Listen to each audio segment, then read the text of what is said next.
তারেক জিয়া কিন্তু একটা ব্যক্তি না। উনি এই মুহূর্তে নির্বাচন হলে আপনিও জানেন, আমার এই ৩ জনও জানেন। নির্বাচন হলে কমপক্ষে ২৬০ টা সিট পাবে বিএনপি। নির্ঘাত তিনি বাংলাদেশের প্রাইম মিনিস্টার। তিনি খালেদা জিয়া যেহেতু অসুস্থ আসতেছেন। তার অভিজ্ঞতা হবে সবচেয়ে বেশি অভিজ্ঞতা কেন? তিনি একটা এমন জায়গায় বসে আছেন ডিসিশন মেকিং, রিস্ক টেকিং টা। কিন্তু ওই তারেক জিয়া যে গড়ে উঠেছে, এটাও স্বীকার করেন যে তারেক জিয়া তো প্রস্তুত হইছে। তার লিডারশিপ ডেভেলপ হয়েছে তো। এখন একটা পর্যায়ে এসে গেছে সে। এখন এই তারেক জিয়াকে যদি আপনি সেই বলেন খাম্বা তারেক জিয়া, এই তারেক জিয়া বলবেন না। জামাত ইসলাম কৌশলগতভাবে বলেছেন কি রোড ম্যাপ ২ টা দিবেন। একটা সংস্কারের, একটা নির্বাচনের। এটা কিন্তু একটা কৌশল তার। কৌশল অর্থাৎ জামাতের কৌশলগুলো কিন্তু বিএনপির সাথে ঠিক খাপ খায় মিলতেছে না। উদ্দেশ্য কিন্তু একই। কৌশলে পার্থক্য হয়ে যাচ্ছে। এই কৌশল জামাত কিন্তু সময় ক্ষেপণ করতেছে। জামাতও জানে সময় ক্ষেপণ যত করব বিএনপির জন্য সমস্যা তত বেশি হবে। প্রশ্ন হচ্ছে আমরা যেভাবে বিভিন্ন জন ব্যাখ্যা দেওয়ার চেষ্টা করতেছি। ১ম কথা হলো বিপ্লব হয় নাই। আগে ধরে নেন একটা আসে। বিপ্লব উত্তর পরিবেশে যেটা ঘটেছে সেখানে আরেকটা আরো শেষ হলো। বিপ্লবের মৃত্যু হয়েছে ঠিক সরকার গঠনের সাথে, সাথে। আপনাদের প্রত্যাশাটা অনেকের প্রত্যাশা এত বেশি, আমি জানি না যে শিক্ষিত লোকেরা যখন প্রত্যাশা করে, অভিজ্ঞ লোকেরা ভিত্তিটা কি তার? না যেমন ধরেন ২ মাস প্রায় তো ২ মাস। ২ মাস তো খুব বেশি মানে মামলা প্রত্যাহারের জন্য। আওয়ামী লীগ যখন আসলো এক কলমে মামলা প্রত্যাহারও হয়ে যায়। তো কথা সেখানে বলতে তো দেন। আশা করতেই পারে অতীতের ইতিহাস থেকে। আমি বলছি প্রত্যাশা থাকবে ছিল। বিপ্লবের সাথে ছিল। বিপ্লবী সরকার যেহেতু না প্রত্যাশা আমি করি না কিন্তু। এটা মুসা ভাই করতে পারে, হাবিব ভাই করতে পারে, কলিমুল্লাহ করতে পারে। আমি যেহেতু বলেছি বিপ্লবোত্তর সরকার যেটা হয়েছে সেটা সংস্কারবাদী একটা সরকার হয়েছে। এটা বিপ্লববাদী না। আমি বলেছি সংবিধান সচল আছে এবং রাষ্ট্রপতি এখনো আছে। বহাল তবিয়তে আছে। সংবিধান সচল রেখে সুপ্রিম কোর্টে যখন আপনি 106 তে মন্তব্য নিলেন।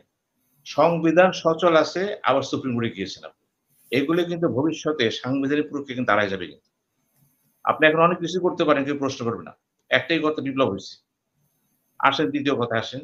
এই যে মাহমুদুর রহমানকে যখন অ্যারেস্ট করা হলো, আমার সবিনয় প্রশ্ন আমার এই ৩ ভাইয়ের কাছে। উনি তো অ্যারেস্টই হবেন এখনই। পরে বেল নিবেন তো। এখন তো তিনি তো ফিউজিটিভ ছিলেন। উনি এসেছেন, আদালত সারেন্ডার করেছেন, দেয় নাই, পরে হয়তো তার বেলটা দিয়ে দিবে। এটা নিয়ে যদি আমরা বলি বিপ্লব শেষ হয়ে গেছে বলা ঠিক হবে না তো। একটা প্রক্রিয়া আছে কিন্তু আইনের। এবং এই প্রক্রিয়াটা ঘটবে, সামনে হবে। আমার বিশ্বাস যে কেসটা দাঁড় করানো হয়েছে, কেসটা তো মিথ্যা কেস।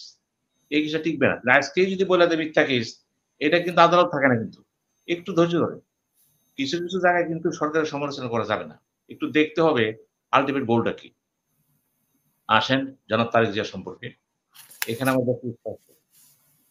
জনাব তারেক জিয়া বাংলাদেশ একটা ব্যক্তি না কিন্তু। আমি বেশ একমত। তিনি কিন্তু একটা ইনস্টিটিউশন অর্থাৎ একটা দলের বৃহত্তর দলের সে। এই মুহূর্তে বাংলাদেশের বৃহত্তম দল, যে দলটা ১৭টি বছর চরম নির্যাতিত, তার কর্মীরা নির্যাতিত, শত কেস একেকটা কর্মী নেতা। এবং এই দলের যে প্রধান, তিনি কিন্তু বসে থাকেননি। বিদেশে যেও বিদেশে তারা পাঠিয়ে দেওয়া হয়েছে। মনে রাখবেন একটা কথা। 111 পরে যেকোনো কারণে হোক তাকে পাঠিয়ে দেওয়া হয়েছে। এবং কারা পাঠিয়ে দিয়েছে, কি দিয়েছে সবাই জানে। এবং ওখানে বসে উনি কিন্তু এখানে বসে দলটাকে চালিয়েছেন। অর্থাৎ তার মা বেগম খালেদা জিয়া যখন অসুস্থ হয়ে গেলেন বা তিনি পারছেন না, উনি কিন্তু হাল ধরেছেন। এটাও চিন্তা করেন যে বাংলাদেশের মতো জায়গায় তারেক জিয়া যে কাজটা করেছে, আজকে যদি ইউরোপ কোন দেশ হতো, আজকে তার নাম হতো কিন্তু। আমরা বাঙালিরা তো সব ভুলে যাই। চিন্তা করে দেন কোন সংকটের মধ্যে এখনো দলটা টিকে রাখছে। দল ভাঙে নাই। নেতৃত্ব ঠিক রাখছে কিন্তু। এই যে রেখেছে, ভাঙে নাই, তার প্রধান কৃতিত্ব কি তার? আমিও তার সমালোচনা করেছি কিন্তু। কিন্তু আমিও এটাও বলেছি যে অনেক কিছু পরেও ধরে রেখেছেন সে। তার অনেক সিদ্ধান্ত আমারও পছন্দ নেই কিন্তু। তারপরে আমি বলেছি, কৌশলগত কারণে হয়তো কিছু করছেন। এখন আসেন, উনি বাংলাদেশে আসবেন। অনেকগুলো কেস আছে। কিছু কেস আছে 111 এর কেস, কিছু কেস করেছে পরবর্তীতে এবং অনেকগুলো কেস যেহেতু তার রায়ও হয়েছে কিছু কেসে, এখন তিনি কিভাবে আসবেন? সরকার ২ টা কাজ করতে পারে। হ্যাঁ? কিন্তু যেগুলো রায় হয়েছে সেগুলি কিন্তু তারেক জিয়াও চাচ্ছেন আইনের মাধ্যমে সেগুলো রাস্তায় তুলে নেওয়া হোক। উনি কিন্তু এটার বিরুদ্ধে তাড়াতাড়ি করতে চাচ্ছেন না। কিন্তু প্রশ্ন হচ্ছে সরকারটা যেহেতু জানে যে এই আন্দোলনের পিছনে সবচেয়ে বেশি ভূমিকা ছিল, যদি বলেন আর সোজা কথা বলেন, যেটা বলা হয় যে কত সেন্টিমিটারে আপনার আপনার যে কি পানি বাষ্প হয়ে যায় 90 পরে অর্থাৎ 91 তে যেয়ে। এখন যেই যেহেতু করা হয়েছে এটা, এই 91 পুরো 98 পর্যন্ত কে করলো? 88 পর্যন্ত। এই বিএনপি জামাত বা আদর দল ছিল তারা। ছাত্ররা যখন নেমে গেল, সে তো সংক্ষিপ্ত সময়। সংক্ষিপ্ত সময়ের জিনিসটা কি হলো? সর্বসমন্বয়। আর ছাত্র মানে কি? সাহসী, ত্যাগী, জীবনে মায়া নাই তো। এরা দুর্বার আন্দোলন গড়ে তুলল কিন্তু। এই আন্দোলনের ভিতরে অনেকগুলি কম্পোনেন্ট কাজ করছে। আস্তে, আস্তে বেরিয়ে আসছে সেটা যেটাই হোক। তাদের ভূমিকা আমরা স্মরণ করি। কিন্তু তাদের ভূমিকা স্মরণ করতে যেয়ে যদি বিএনপি, জামাত বা ওই সাকির দল বা আমাদের ওই যে নুরুর দল এদের ভূমিকা ম্লান করার কোনো কারণ নাই। আমি সেই কারণেই বলছি, সহজ ভাষায় যখন তারেক জিয়ার কথা বলেন, আমার কাছে মনে হয় এটা অবিচার হয়ে গেল। তারেক জিয়া কিন্তু একটা ব্যক্তি না। উনি এই মুহূর্তে নির্বাচন হলে আপনিও জানেন, আমার এই ৩ জনও জানেন। নির্বাচন হলে কমপক্ষে ২৬০ টা সিট পাবে বিএনপি। নির্ঘাত তিনি বাংলাদেশের প্রাইম মিনিস্টার। তিনি খালেদা জিয়া যেহেতু অসুস্থ আসতেছেন। তাহলে তার প্রতি মানে বিচারটা কি? এখন তাকে যদি সমকাঠামো দাঁড় করায় দেন, যেটা রেজওয়ান হাসান বলেছেন, উনি কেন এটা বললেন? উনি আগে বললেন এটা। অর্থাৎ এটা ধরে নিবেন বিপ্লবোত্তর পরিবেশে নতুনভাবে যারা চিন্তা ভাবনা করতেছেন, তাদের প্রধান টার্গেট এখন বিএনপি। অর্থাৎ বিএনপিকে দুর্বল করা গেলেই অন্যান্য সুবিধা চলে আসবে। আওয়ামী লীগ তো মাঠে নেই। আওয়ামী লীগ যেহেতু মাঠে নাই বিএনপি আছে। বলা হচ্ছে এক স্বৈরাচার গিয়ে আরেক স্বৈরাচার আসবে। এখন আমি যদি প্রশ্ন করি কাউন্টার, বিএনপি ১৭ বছর ক্ষমতায় ছিল না। অতীতের ভুল-ভ্রান্তি সেও বুঝতে পেরেছে। কোন সরকারে কিন্তু ভুলে উঠবে না। বিএনপির ভুল-ভ্রান্তি ছিল। এখন যদি বলেন সে আবারও ভুল-ভ্রান্তি যে করবে, এই ধরনের মানে ফোরকাস্টিং অর্থ কি? যদি করবে সে দল। জনমত যদি বলে আমি বিএনপি ক্ষমতায় পাঠাবো, who are you to stop it? যদি আপনি বলেন আমি নিরপেক্ষ কাজ করতে চাই, ছেড়ে দেন। যে কথাটা বলা হচ্ছে যে আপনাকে কিন্তু নির্বাচনে অ্যাক্সেস করতে হবে কিন্তু। এবং এটা দিয়ে কিন্তু বিএনপিকে বলতে পারবেন না যে আমি তাকে এই করতেছি। হ্যাঁ, বিএনপি সেগুলো ঘটেছে। আমি একটা ব্যাপারে একমত। খালি মাঠ খালি থাকে না। যেহেতু মাঠটা খালি ছিল, বিএনপি যেহেতু দীর্ঘদিন ছিল এখানে, এটা দল তো একটা।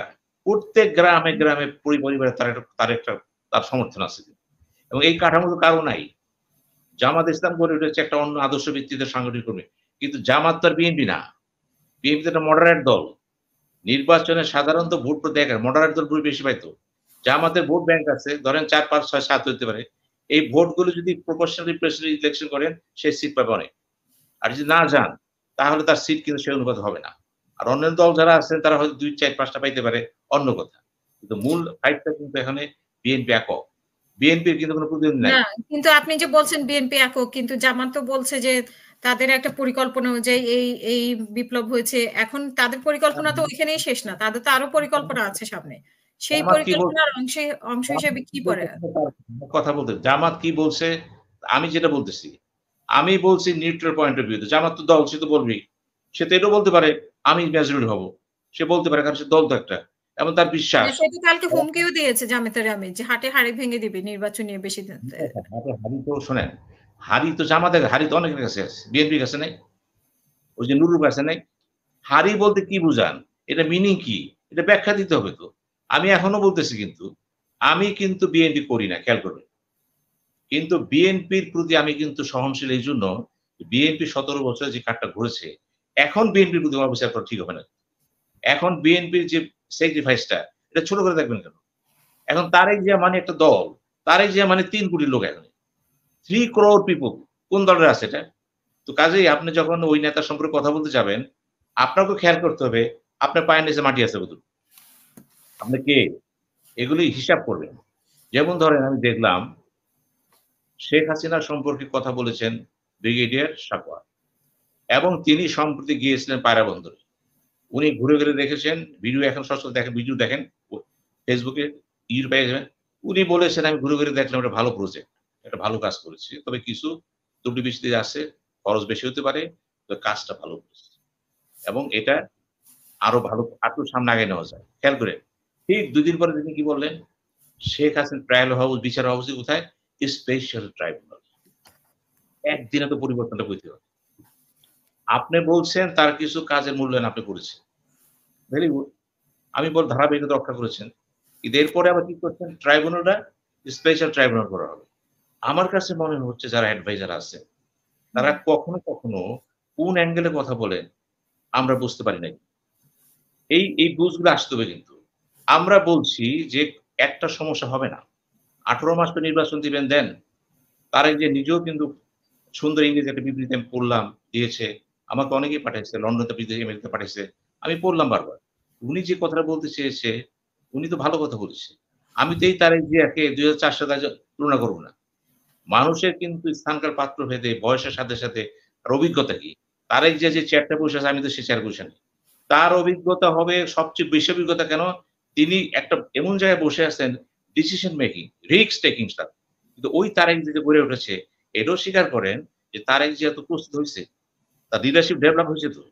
এখন একটা পর্যায়ে এসে গেছে সে। এখন এই তারেক জিয়াকে যদি আপনি সেই বলেন খাম্বা তারেক জিয়া, এই তারেক জিয়া বলবেন না। আপনারও যেমন বয়স হইছে, যখন শিশু ছিলেন, এখন যে ইউনিভার্সিটিতে পাস করে বেরিয়েছেন, আপনি তো শিশু নাই তো। পরিবর্তন তো আপনার হইছে। আমি এইজন্য বললাম, এই নেতিবাচক চিন্তা করতে বেরিয়ে আসেন না কেন? আমরা এক দল আরেক দলকে কেন বকতেছি? সব দলের উচিত হবে যে, যেই দলটা বড় তাকে সম্মান দিয়ে কথা বলেন। কথা বলেন। সবচেয়ে বড় কথা হলো দেখেন ইন্টারেস্টিং ঘটনা। বিএনপির সাথে মহাসচিব দেখা করছেন কে? প্রণব বর্মা, ভারতের হাই কমিশনার। উনি কেন দেখা করলেন? উনি তো আর কারো সাথে দেখা করেন খুব বুঝে নেন। ভারত জানে যে এই মুহূর্তে বাংলাদেশের সবচেয়ে বড় দল হচ্ছে বিএনপি। বিএনপি মানে মেজরিটি পার্টি এবং গভর্নমেন্ট সেই ফর্ম। এবং ভারতের ম্যাথামেটিক্স জিওমেট্রি জিওপলিটিক্স এনালাইসিস মনে হয়েছে আমাদের উচিত হবে এই মুহূর্তে বিএনপির সাথে ভুল বোঝাবুঝির অবসান ঘটানো। এবং তিনি যে কি বলেছেন, মির্জা ফখরুল এএনএ সাক্ষাৎকারে কি বলল? উনি বললেন যিনি এসেছিলেন আমাদের বলেছেন সম্পর্ক রাখতে চাই এবং উত্তর পূর্ব ভারত সম্পর্কে যাতে তারা যাতে আপনাদের এখানে প্রশ্রয় না পায়। ঠিক একই চিত্র আমরা দেখেছি ২০১৩ সালে যখন খালেদা জিয়া ভারত সফর করলেন, মনমোহন সিংয়ের সাথে কথাবার্তা বললেন, হাই পাওয়ার ডেলিগেশন একই রিকোয়েস্ট তারা করেছিল। অর্থাৎ ভারতের রিকোয়েস্টটা কিন্তু কোন অপ্রাসঙ্গিক না। হুম, একটু জিওপলিটিক্স দেখবেন না কেন? তার আমি স্যান্ডউইচ কান্ট্রি। মেইনল্যান্ডের মাঝামাঝি পড়ে গেছি। আমি ওদিকে উত্তর-পূর্বে ৮ টা বুঝতে প্রভিন্স আছে। পেরেছি। এখন সে তো বলবেই যে আমার যে উৎকণ্ঠা এটা কি থাকবে? মির্জা ফখরুল বলেছে, "উই আর কমিটেড।" আমরা কখনো বিশৃঙ্খলা সৃষ্টি হতে দেব না। আমরা এটা করব না। Well done. ভারত চাচ্ছে নিশ্চয়তা। কার কাছে চাচ্ছে? বিএনপির কাছে। ওয়াই বিএনপি? অথচ জামাত তো বলেছে আমরা ভারতের সাথে সম্পর্ক চাই। এখন কিন্তু এইভাবে কিন্তু আসে নাই। হয়তো একসময় আসবে। কিন্তু এটাও মনে রাখতে হবে, ভারতের কাছে কিন্তু মুখ্য বিষয় যেটা কিন্তু আওয়ামী লীগ আর বিএনপি। এখন তারা চীনের কাছে মুখ্যটা কি দেখেন। চীন কেন বারবার ঘুরে আসতেছে?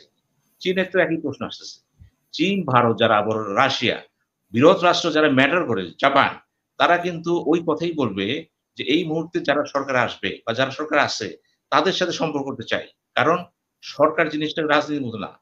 এখন আসেন মাছ নিয়ে কথা বলি। শেষ করে দিই। মাছ নিয়ে যে সমস্ত ইউটিউবে কথা বলা হচ্ছে, মানুষ কথা বলতেছে। হুম, আমি বিষয়টি কিন্তু বইয়ে দেখেছি। এনালাইজ চেষ্টা করেছি কি ব্যাপার। আজকেও আমি এক ঝাঁক বলতে পারেন ডিপ্লোম্যাটদের সাথে বসেছিলাম। এক ঝাঁক। এখানে আলাপ আলোচনা অনেকেই ছিল সেখানে। আলোচনা হলো, একটা কথা বেরিয়ে আসলো দেখেন, মাছটা বড় কথা না। এই মাছ দিলাম ইজ্জত যাবে না কিন্তু। এটা সেন্টিমেন্ট। যে এই মুহূর্তে মাছটা দিয়েন না। খেয়াল করেন, আমি সেটা একমত। পাশাপাশি দেখেন তো, রাষ্ট্র যারা চালায় তাদের সেন্টিমেন্ট ফার্স্ট কথা হলো, এই মুহূর্তে আমার প্রধান বিপদ হচ্ছে ভারত। এবং তাকে আমাকে ছলে বলে কৌশলে পেসিফাই করতে হবে। এবং শুধু একটা মাছ নিয়ে যদি এখন একটা সমস্যা করেন, হবে না। প্রত্যেক সরকারই কিন্তু কিছু, কিছু ডিপ্লোমেসি করে যেটা আপাতত মনে হয় দেশবিরোধী। প্রকান্তের দেশের পক্ষে চলে যায়। এবং পররাষ্ট্রমন্ত্রী যারা থাকেন তারা এগুলো ভালো বুঝবেন তো। এই মুহূর্তে আমি হাসিনাকে বলব, সাবেক পররাষ্ট্রমন্ত্রী কয়েকটা করে নিয়ে আসেন সংসদে। অভিজ্ঞতা, হোম মিনিস্টার নিয়ে আসেন না কেন? অভিজ্ঞতা চেয়ারে বসার পর কি দেখলেন? আর যখন বসে নাই কি দেখলেন? এই হাবিব ভাই যখন পার্লামেন্ট ঢুকবে, মন্ত্রী হয়ে যাবে, হাবিব ভাইয়ের অনেক কথা চেঞ্জ হয়ে যাবে। কারণ হাবিব ভাই তখন দেখবে এই কথাগুলো এখানেই। কারণ একটা ক্লাস হতে গেলে দেখতে পাই আমরা। নিয়ম এটা। এইজন্য আমি বললাম যে একটা জিনিস একমত হন যে এই মুহূর্তে সরকার ১৮ মাস থাকবে। এটা তারেক জিয়াও বলেছেন, এটা ঠিক সময় হচ্ছে না। মির্জা ফখরুল বলেছেন, রিজভীও বলেছেন। সময় নিয়ে কথা হচ্ছে কিন্তু। জামাত ইসলাম কৌশলগতভাবে বলেছেন কি রোড ম্যাপ ২ টা দিবেন। একটা সংস্কারের, একটা নির্বাচনের। এটা কিন্তু একটা কৌশল তার।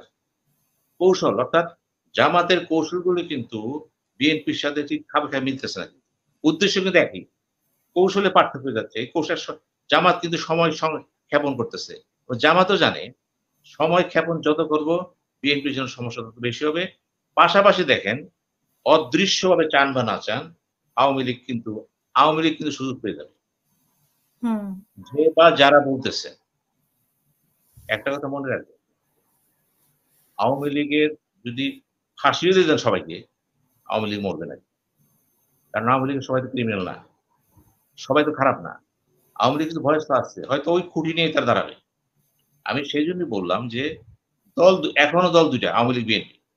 নির্বাচন যদি দেন 18 মাস পরে আওয়ামী লীগ আসে, আপনি আওয়ামী লীগকে 20টা সিট দিতে হবে আপনাকে। আমি লিখে রাখেন, আমি বাঁচি আর না বাঁচি।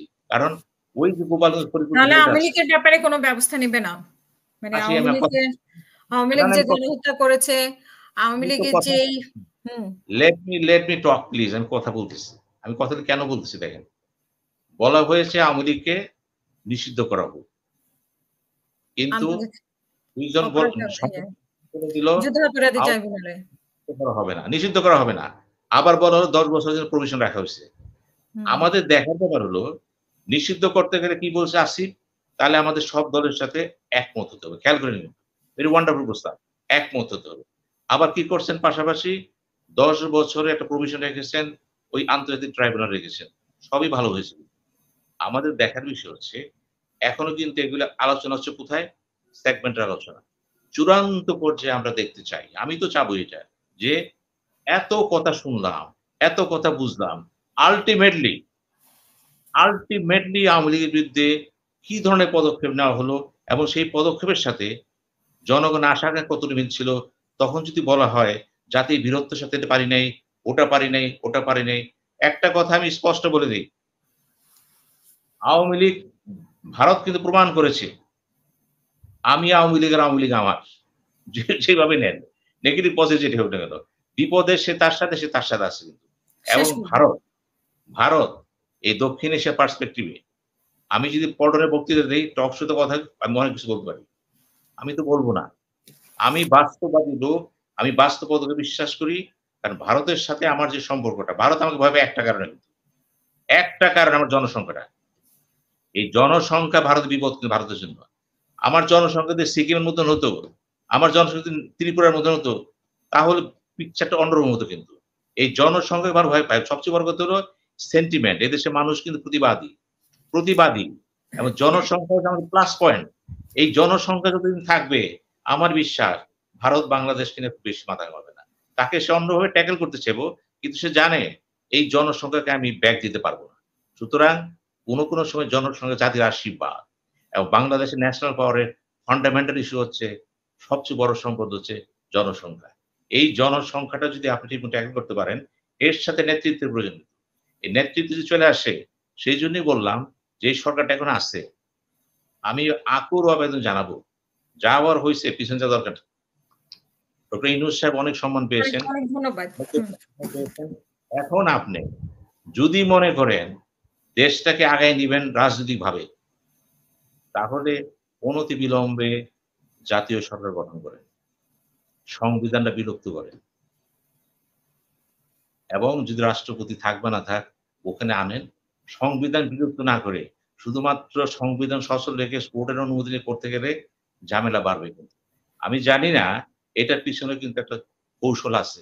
কে বা কারা কৌশলটা করেছে, রাষ্ট্রপতি চেয়ারটা সচল রেখেছে, এটি উপদেশ রেখেছে, অর্থাৎ দুইটা চেয়ার সচল আছে। কিন্তু কেন আছে এই প্রশ্ন উত্তর কিন্তু টক শোতে পাওয়া যাবে না, মাঠে পাওয়া যাবে না।